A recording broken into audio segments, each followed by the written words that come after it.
있다. 그 능력이 바로 회복 탄력성이다.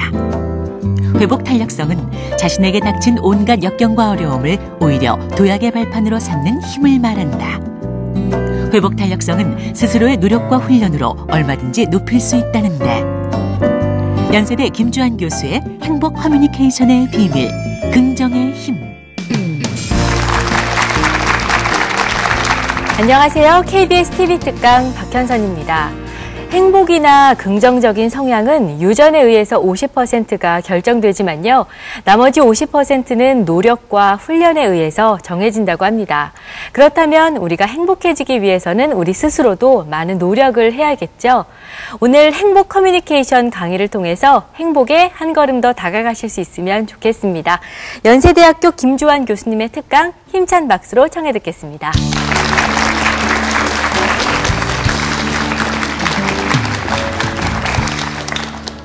네, 안녕하세요.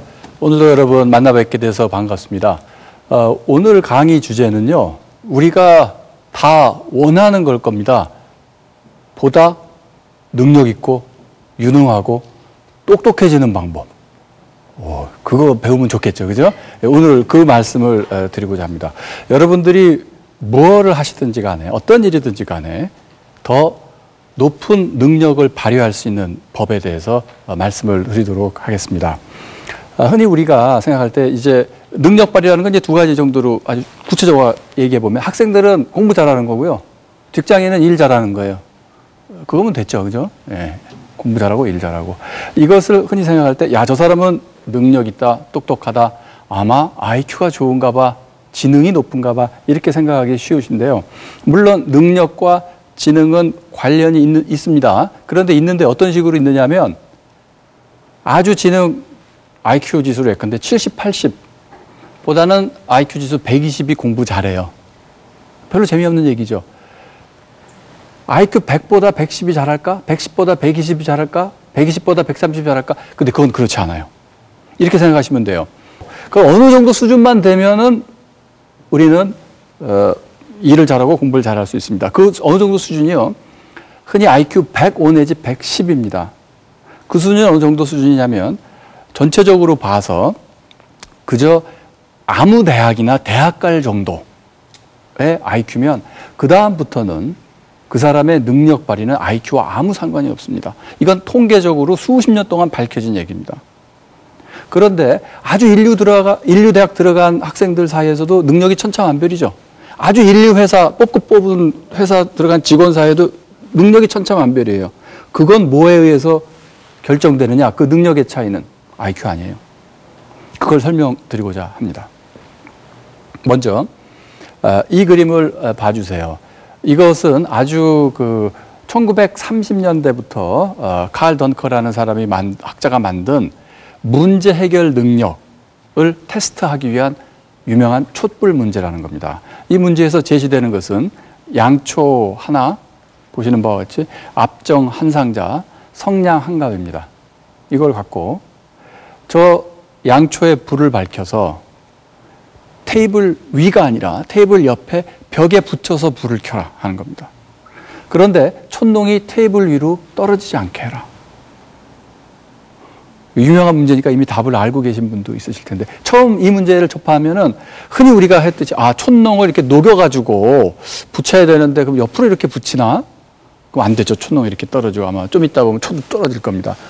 아니면은 벽에다 붙여야 되니까 초 옆에를 성냥으로 이렇게 녹여서 붙여보면 어떨까? 그래도 잘 오래 못 버티고 떨어집니다.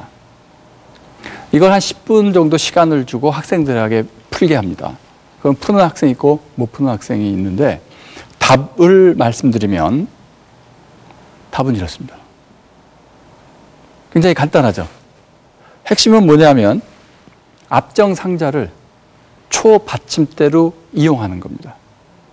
이것을 뭐라고 그러냐면 학자들은 기능적 고정성의 극복 능력이라고 합니다. 와, 말이 좀 어려운데, 기능적 고정성이 뭐냐면 우리가 일상생활 살면서 이렇게 겪는 모든 사물에는 의미와 기능이 있습니다. 이건 컴퓨터는 컴퓨터로서의 기능과 의미가 있고, 이건 뭐죠? 이건 물컵이에요.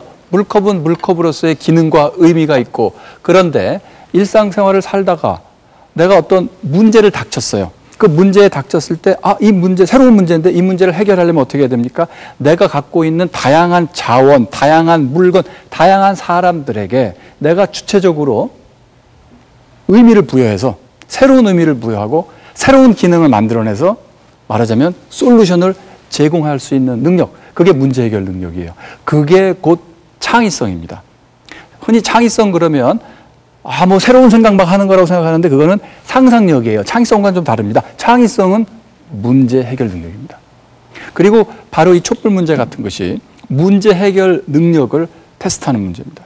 그리고 이 촛불 문제 비슷한 창의성, 창의적 문제 해결 능력을 테스트해보는 문제들 많이 개발되어 있어요. 무슨 밧줄 문제, 무슨 문제 많이 있습니다. 그럼 이런 문제들이 많이 개발된 이유는 뭐냐면 바로 이러한 문제를 잘 푸는 학생들이 공부도 잘하고 나중에 일도 잘하게 됩니다. 이러한 문제 해결하는 능력은 IQ하고 직접적인 관련이 없습니다. 그래서 많은 사람들이, 이게 1930년대, 40년대 나온 문제인데 벌써 한 70년 됐잖아요. 많은 학자들이 이런 문제를 잘 풀게 하려면 어떻게 할까? 많은 연구를 했습니다. 그 중에 하나 드디어 답이 나오기 시작했습니다. 그게 1980년대 후반에 코넬 대학의 앨리스 아이센 교수라는 분이 이런 실험을 했습니다. 바로 이 촛불 문제, 여러분이 지금 보신 촛불 문제로 실험을 했는데 어떻게 했냐. 그냥 일반적인 학생, 초등학교 5학년 정도 돼요. 반에 가서 그냥 이쪽 교실에 가서는 이쪽 한 교실이라고 칩시다. 얘들아 이 문제 풀어봐라 하기 전에 얘네들한테 갑자기 선생님이 사탕을 나눠줍니다. 초콜릿 캔디 같은 거. 그 애들이 어떻게 했어요? 와 신난다 기분 좋다 그리고 막 웃고 그러겠죠. 사탕을 나눠준 다음에 먹지는 못하게 하고 잠깐만 깔깔대고 웃는 분위기에서 이 문제를 제시하고 풀게 합니다. 그리고 10분의 시간을 줍니다. 이쪽 교실에 가서 어떻게 하느냐? 사탕을 안 줍니다. 사탕을 안 주고 얘들아 이건 일종의 문제 해결 능력 테스트하는 거거든. 열심히 풀어봐. 쫙 풉니다. 어느 반 애들이 잘 풀었을까요? 이쪽 반에 대답해 보세요. 어느 반 애들이 잘 풀었을까요? 그렇죠. 강의의 맥락상 왠지 사탕인 것 같죠. 아주 유능하신 분들인데 그렇습니다. 이 사탕을 받은 애들이 잘 풀었습니다. 얼마나 잘 풀었느냐. 10분의 시간을 줬을 때 얘네들은 75%의 학생이 이 문제를 해결해냈습니다. 사탕을 안 받은 반 애들은 단지 20%만이 이 문제를 해결해냈습니다. 야, 이 사탕의 위력이 대단하구나. 사탕만 그럴까? 이번엔 다른 걸로 해봅니다. 핵심은 뭐냐면 이미 눈치채셨겠지만 사탕이 문제가 아니라 애들이 기분 좋아서 깔깔대고 웃었다는 사실입니다. 그래서 이번엔 사탕을 안 주고 코미디 프로를 보여줍니다. 코미디 프로 하면 뭐가 떠오르세요?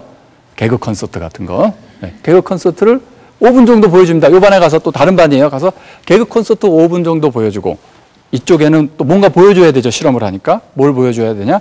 그래도 긍정성이니까 테레사 수녀님이 선행을 하는 마음 착해지는 그거 하나 보여줍니다.